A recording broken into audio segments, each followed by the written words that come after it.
And welcome back. I am Kim Seabrook. You're watching the Good Looking News, and let's get to see what's going on over in Virginia. The statue of Confederate Robert E. Lee is coming down in Virginia. So the statue's removal was expected to be completed Wednesday, which is today. Plans call for it to be cut into at least two pieces and hauled to an undisclosed state-owned facility until a decision is made about its final disposition. The pedestal is to remain for the time being, although workers are expected to remove decorative plaques and extricate a time capsule on Thursday. After Floyd's death, the area around the statue became a hub for weeks of protest and occasional clashes between police and demonstrators. The pedestal has been covered by constantly evolving, colorful graffiti with many of the hand-painted messages denouncing police and demanding an end to systematic racism and inequality. The decisions by the governor and Richmond Mayor LeVar Stoney to remove the Confederate tributes marked a major victory for civil rights activists whose previous calls over the decades to remove the statues that had been steadfastly rebuked by city and state officials alike. A previous wave of resistance to the statues came in 2017 when a rally of white supremacists in the city of Charlottesville erupted into violence. Other Confederate monuments started falling around the country. But in Virginia, local governments were hamstrung by a state law that protected memorials to war veterans. That law was amended in 2020 by the new Democratic majority at the State House and signed by Northam. With the changes that took effect on July 1st, 2020, localities could decide the monument's fate. The process was supposed to take weeks, but Stoney decided to move faster, citing the continuing demonstrations and concerns that protesters could get hurt if they tried to bring down the enormous statue themselves. I guess that's news for you, right? And next, we're going to move on to Hurricane Ida. Unfortunately, Hurricane Ida still has power outages. Misery persists 9 days later. Hundreds of thousands of homes and businesses in Louisiana, most of them outside New Orleans, still didn't have power on Tuesday, and more than half the gas stations in two major cities were without fuel 9 days after Hurricane Ida slammed into the state, splintering homes and toppling electric lines.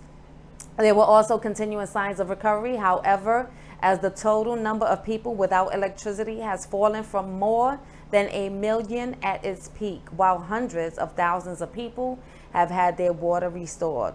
State health officials, meanwhile, announced that they are revoking the licenses of 7 nursing homes that evacuated to a warehouse where 7 residents died amid deteriorating conditions after the hurricane. The disparity in power restoration between New Orleans, where nearly 3/4 of the city had electricity again, and other communities where almost all residents were still in the dark, prompted frustration and finger pointing. State Representative Tanner Maggie, the House's second-ranking Republican, who lives in the devastated city of Houma in Terrebonne Parish, said he's convinced that his region is being shortchanged in favor of New Orleans. It's very infuriating to me, Maggie said. Though water was running again in his area, most hospitals in the region remained shuttered, and the parish was in desperate need of temporary shelter for first responders and others vital to the rebuilding effort, he said. Warner Thomas, president and CEO of the state's largest hospital system, Ashna Health, warned that it would be some time before 2 Ashna hospitals, one in Terrebonne Parish and the other in Lafourche Parish, fully reopened. Emergency rooms at the 2 hospitals, however, were operating. Carnival Cruise Line announced Tuesday that it will keep one of its ships, Carnival Glory, docked in New Orleans through September 18th to serve as housing for first responders. That's really nice. In many neighborhoods, homes were uninhabitable. State and federal officials said about 3,200 people are in mass shelters around Louisiana, while another 25,000 people whose houses have been damaged are staying in hotel rooms through the federal emergency management agencies. Transitional sheltering, and that's FEMA. And FEMA already has approved more than 159,000 household applications for disaster assistance, and that's according to Louisiana's Emergency Preparedness Office. And what do we have next? Activists. They focus on tip site and protesting Texas abortion laws. So let's move on to the next story. Young people on social media have found a way to protest Texas' new law banning most abortions by focusing on a website that is established by the state's largest anti-abortion group that takes in tips on violations. They've shared short videos and guides on how to flood the Texas Right to Life site with fake information, memes, and prank photos. It's an online activism tactic that comes naturally to a generation that came of age in the internet era. I got the idea of, okay, well, we can sabotage these things online. It's kind of like internet activism. Is it something we can realistically do, and it's not going to take us very long to do it, said an 18-year-old TikTok user who goes by the name of Olivia Juliana, using only her first and middle name due to safety concerns. The law that took effect this month prohibits abortions once medical professionals can detect cardiac activity, which is usually around 6 weeks, and before some women even know that they're pregnant. It doesn't make exceptions for rape or incest. Though abortion providers say that the law is unconstitutional, they say they are abiding by it. The website was down over the long weekend after host GoDaddy kicked it off, saying that it violated the company's terms of service, including a provision against collecting identifying information without consent. As of Tuesday, the site was being redirected to Texas Right to Life Maine's website. Texas Right to Life spokeswoman, her name is Kimberly Schwartz, said that Tuesday the website's domain is now registered with Epic and that they're in the process of moving to a new host, but aren't yet disclosing which one. Epic used the host 8chan, an online message board known for trafficking in hate speech. Epic representatives didn't respond to a message seeking comment on Tuesday. Schwartz said that they are working to get the Tipster website back up, but noticed that in many ways it is symbolic since anyone can report a violation. And she said abortion clinics appear to be complying with the law. I think that people see the whistleblower website as a symbol of the law, but the law is still enforced with or without our website, Schwartz said, adding it's not the only way that people can report violations of the law. And next what we have evacuees. We're going to go into Afghanistan on our next story. Evacuees plead for action. So we are in some kind of jail.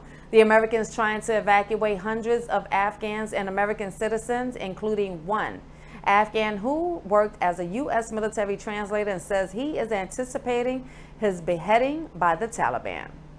Pleaded for action from the Biden administration to get the would-be evacuees aboard charter flights that are standing by to fly them from Afghanistan.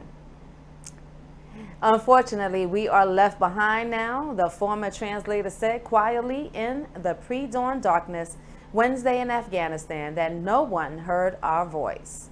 The man whose identity is withheld for his security said he was running out of money to keep his family housed in a hotel in the northern Afghan city of Mazar-Sharif.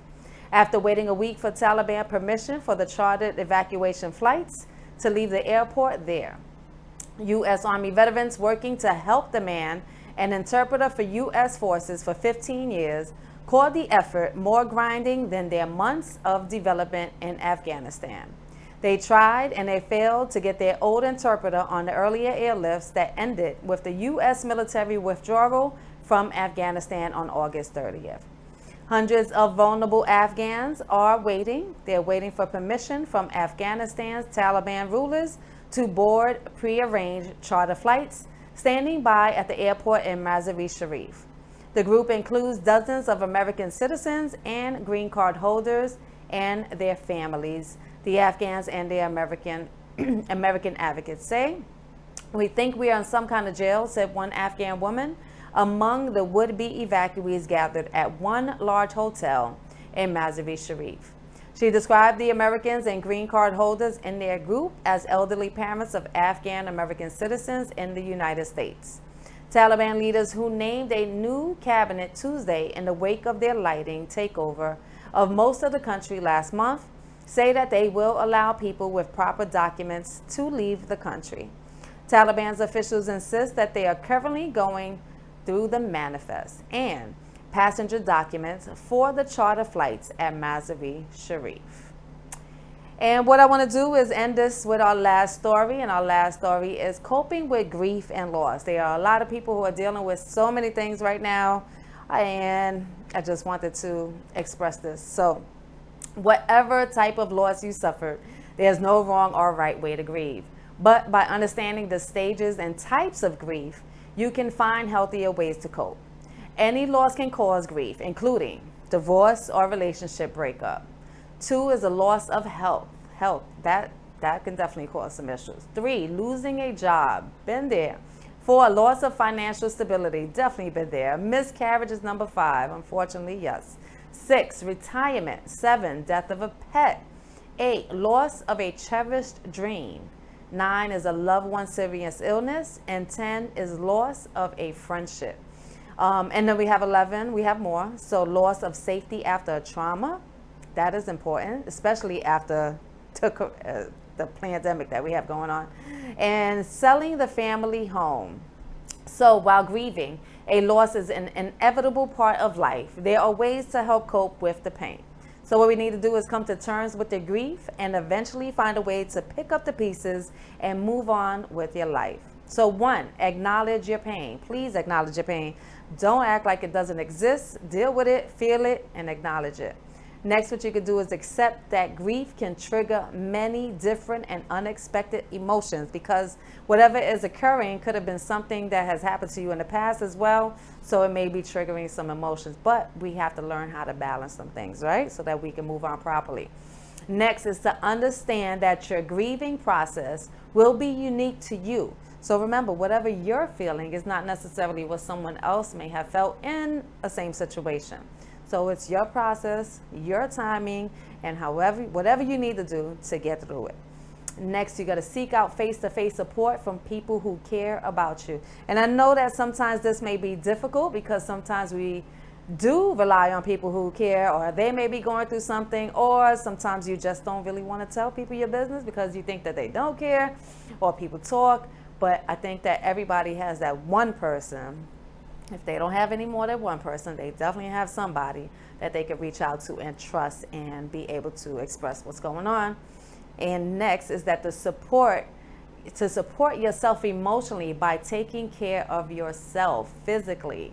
So also recognize the difference between grief and depression, okay? So turn to friends and family members. Now is the time to lean on the people who do care about you. Again, even if you take pride in being strong and being self-sufficient, it's okay to reach out. Accept that many people feel awkward when trying to comfort someone who's grieving. So grief can be it can be really confusing sometimes, frightening emotion for many people, especially if they haven't experienced a similar loss themselves. So they may not know what to say to you, but don't feel uncomfortable.